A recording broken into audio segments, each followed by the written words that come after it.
Afterwards Jesus returned to Jerusalem for one of the Jewish holy days.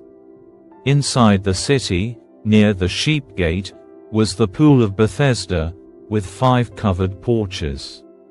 Crowds of sick people, blind, lame, or paralyzed, lay on the porches.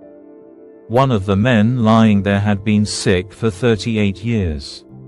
When Jesus saw him and knew he had been ill for a long time, he asked him, "Would you like to get well?" "I can't, sir," the sick man said, "for I have no one to put me into the pool when the water bubbles up. Someone else always gets there ahead of me." Jesus told him, "Stand up, pick up your mat, and walk." Instantly, the man was healed. He rolled up his sleeping mat and began walking.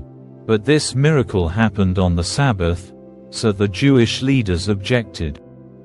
They said to the man who was cured, "You can't work on the Sabbath. The law doesn't allow you to carry that sleeping mat."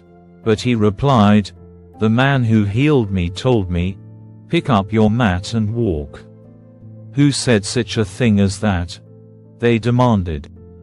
The man didn't know, for Jesus had disappeared into the crowd. But afterwards Jesus found him in the temple and told him, "Now you are well. So stop sinning, or something even worse may happen to you."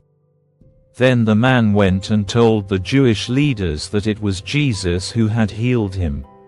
So the Jewish leaders began harassing Jesus for breaking the Sabbath rules. But Jesus replied, "My Father is always working, and so am I." So the Jewish leaders tried all the harder to find a way to kill him. For he not only broke the Sabbath, he called God his Father, thereby making himself equal with God. So Jesus explained, "I tell you the truth, the Son can do nothing by himself. He does only what he sees the Father doing. Whatever the Father does, the Son also does.